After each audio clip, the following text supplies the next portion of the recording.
Boa tarde a todos.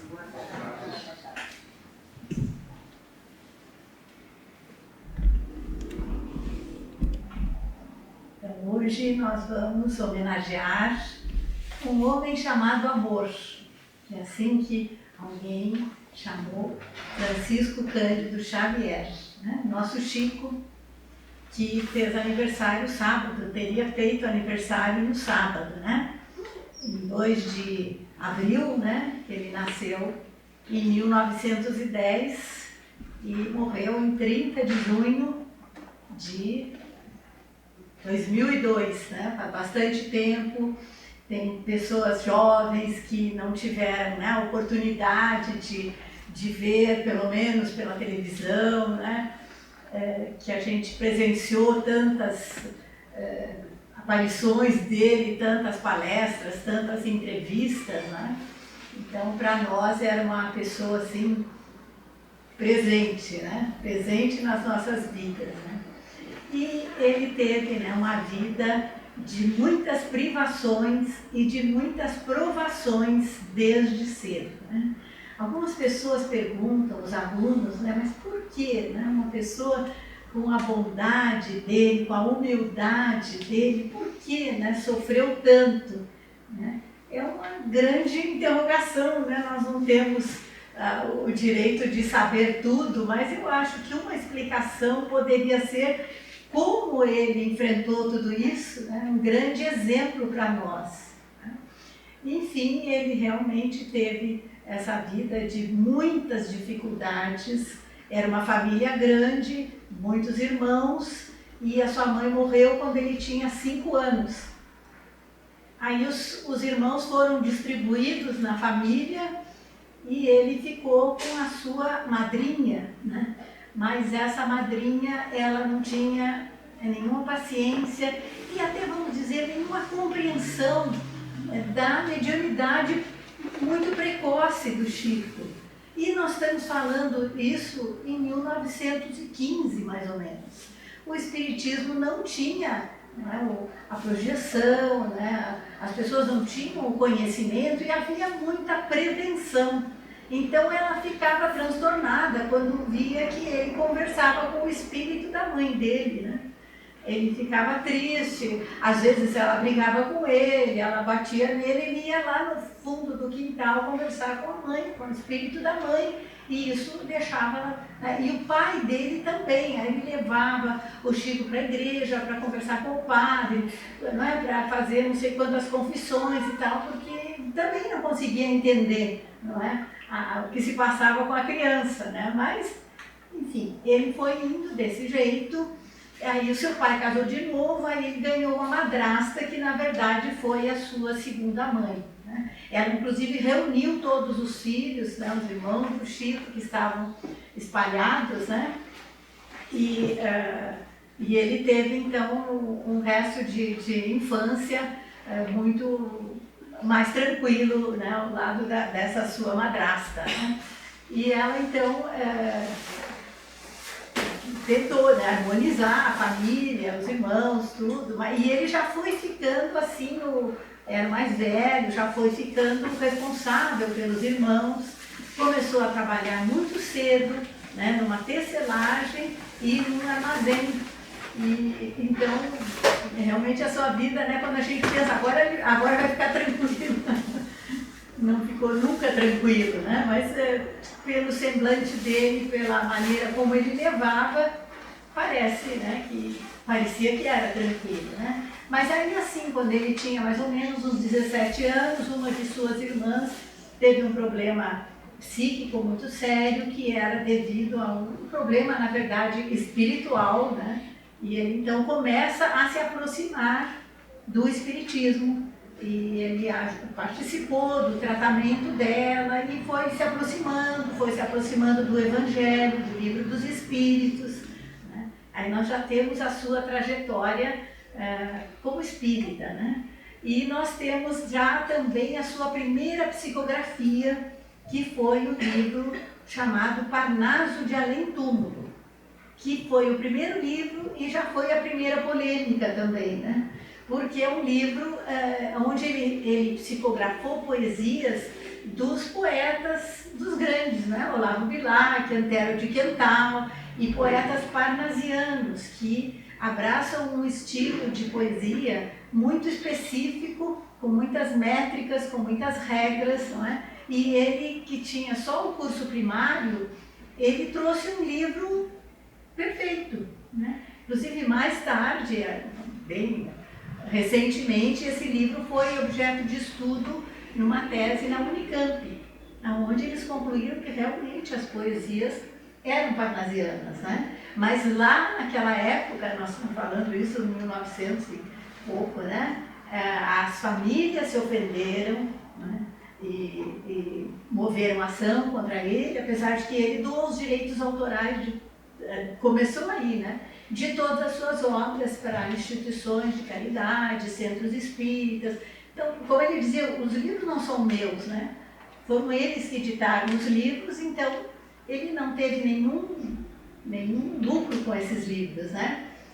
Pelo contrário, né? Ele teve muitos problemas, né? Mas ele também enfrentava tranquilamente, porque ele achava que se as outras pessoas, né, que o criticavam tinham razão, ok, então tinha que corrigir. Mas se não tinha, como ele fala muitas vezes, né, gente, vai passar.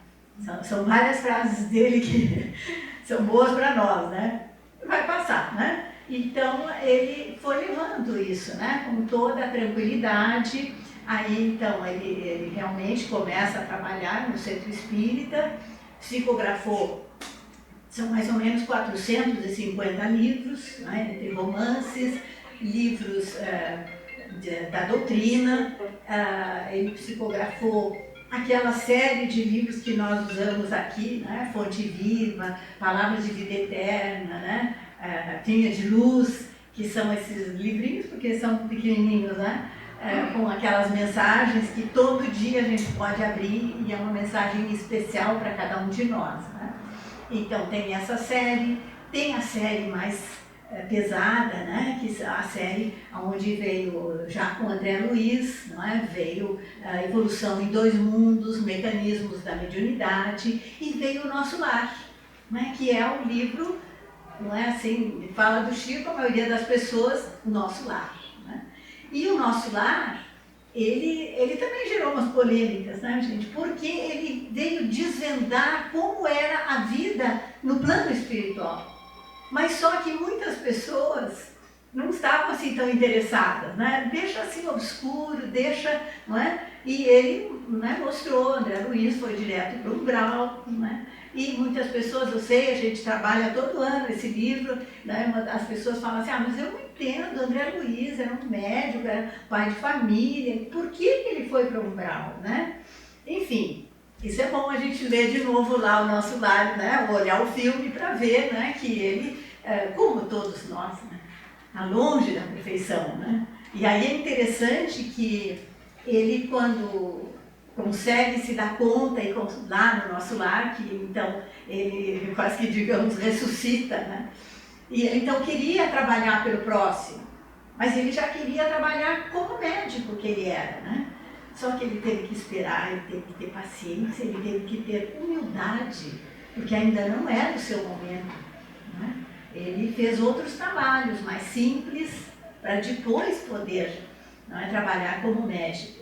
E a outra prova grande que ele teve foi a visita à sua família, que demorou bastante tempo até que os mentores espirituais, né, o levaram até a sua família, porque demorou, porque, claro, eles sabiam que ia ser um choque para ele, né? Ele chegou na sua ex-casa e a sua esposa já estava casada de novo, seus filhos, né, claro, ele estava ali desencarnado, o espírito, os filhos passavam, nem tomavam conhecimento.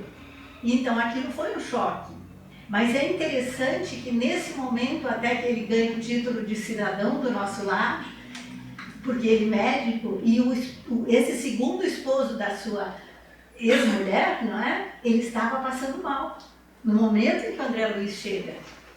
E ele então consegue, não é, subir inúmeros degraus e ele ajuda.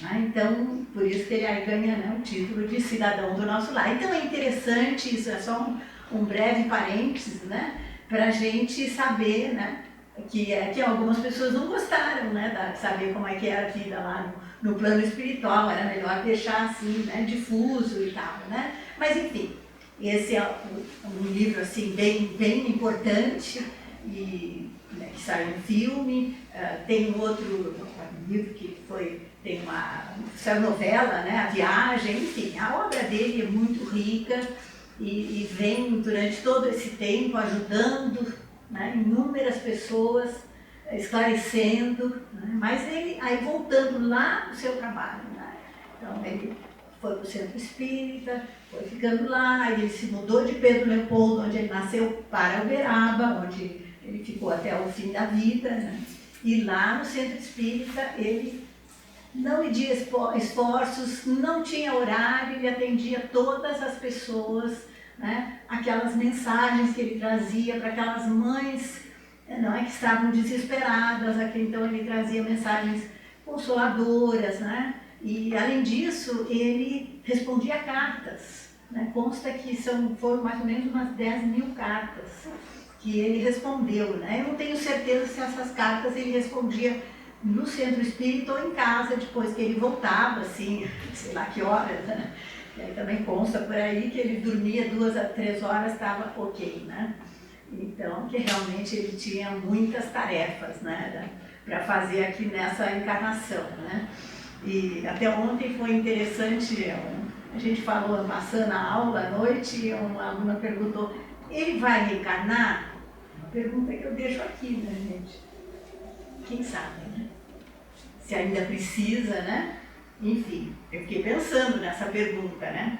Então, ele segue sua vida, fazendo bem para todo mundo, né? Com aquela humildade, aquela simplicidade, aquele coração imenso. E aí tem algumas coisas interessantes, umas curiosidades, né?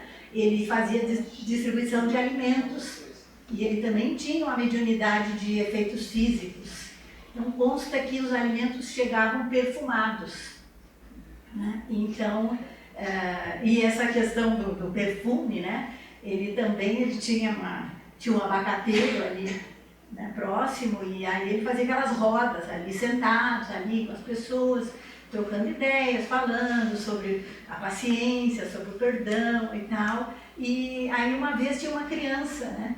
E alguém levou uma criança, que eu vi tanta coisa que eu agora não sei onde os mais detalhes, né? E essa criança viu que ele lia os pensamentos, né, de algumas pessoas, então ela pensou assim, a criança sempre nos traz lições, eu vou ficar rezando mentalmente sem parar, porque assim, se ele adivinhar meu pensamento, eu salvo.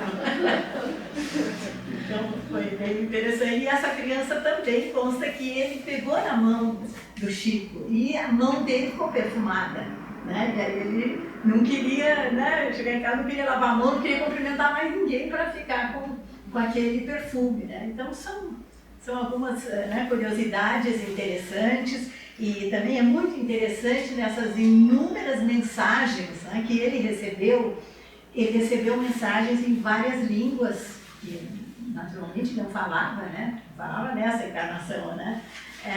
Ele recebia mensagens, por exemplo, que a família, às vezes nem a pessoa que pediu a mensagem não sabia de alguns detalhes da família, depois ia checar e estava certo, né? Ou assim, um pequeno detalhe, tinha um jovem que era Milton, né? Então ele assinava o número Milton, né? Mas isso é uma coisa entre a família, assim, e ele assina a mensagem assim, né? Então tem essas várias coisas interessantes, né? E assim, o que eu acho também muito... É uma mensagens em hebraico antigo. E isso aconteceu em função de... saiu um livro há uns 3 ou 4 anos, né? De uma jornalista que se chama Andrea Kogan, né? Ela fez uma grande pesquisa entre a comunidade judaica aqui de São Paulo. Ela visitou várias casas, tem várias famílias que fazem evangelho no lar, que leem o evangelho, né? Então, assim, são passagens assim interessantes, né? E E ela também ficou sabendo de um jovem, né, da comunidade judaica de 19 anos que faleceu, e a família ficou desconsolada e foi várias vezes até Uberaba, né, em busca de um consolo, um alento, né. E ele recebeu várias mensagens, né, e aí é que vem a mensagem em hebraico antigo, que tiveram que consultar rabinos ortodoxos para conseguir traduzir a mensagem, né? Então é uma coisa assim que mostra, primeiro assim, não há dúvida da mediunidade do Chico, né? Mas que mostra como ele, realmente a sua mediunidade era uma coisa espetacular, né? Em todos os sentidos, né? Vários tipos de mediunidade, né? E assim, inúmeras pessoas, não é, que ele consolou, que ele compreendeu, que só de olhar para ele já se sentiam melhor, já se sentiam mais fortalecidas, né? E aí tem alguns, também mais um detalhe aqui, consta que os espíritos que queriam obsidiar o Chico não conseguiram e deram o apelido dele, o Invencível. Bem interessante, né? Outro detalhe interessante é que a França, né, onde se organizou Kardec, né, nos legou toda a codificação em francês para ser traduzida para português, né? Então consta que houve um encontro de espíritas e aí os franceses pediram, bom, agora nós queremos toda a obra do Chico que vocês têm em português para a gente traduzir para o francês, quer dizer, que então, né, lógico que ele já tem obras traduzidas em várias línguas, mas eles ficaram interessados na obra, né, completa, que vai então atravessar o oceano para embelezar e consolar, né, várias pessoas do outro lado do mundo, né? Então eu acho que a gente, mais ou menos, né, tem uma ideia assim do que foi a passagem do Chico, aliás, a sua passagem para o plano espiritual, né? Ele com aquela sua humildade, aquela sua simplicidade, ele quis que a sua passagem fosse assim, desapercebida, né? Então ele quis que a sua passagem, ele falava isso, eu queria que fosse num dia em que todas as pessoas estivessem tão alegres que nem percebessem, e foi no dia em que o Brasil ganhou a Copa, né? Já tinha bastante festa, talvez as pessoas depois foram se dar conta, nossa, né? Alguma pessoa muito importante passou para o outro lado, né? Mas ele continua sempre aí ao nosso lado, né? Tantas mensagens, tantos livros, tanto, né? E eu, assim, para a gente encerrar aqui, esse livrinho aqui que é uma pérola, Paciência, né, gente? Ele não tem mais por aí, mas, né, procurando ainda se encontra, né? Então, né, para nos ajudar aí, então ele diz aqui, né? E segue em paz na estrada que a vida te traçou, na certeza de que apesar de todas as inquietações a que nos submete, o mundo é criação divina, entregue ao serviço humano, e que por dentro do próprio coração, trabalhando e servindo em paz, qualquer pessoa pode ser feliz. Isso nós vamos agradecer. Agora, uma outra frase que eu achei maravilhosa, não é? A pessoa que foi a luz que brilhou no Brasil. Muita gratidão.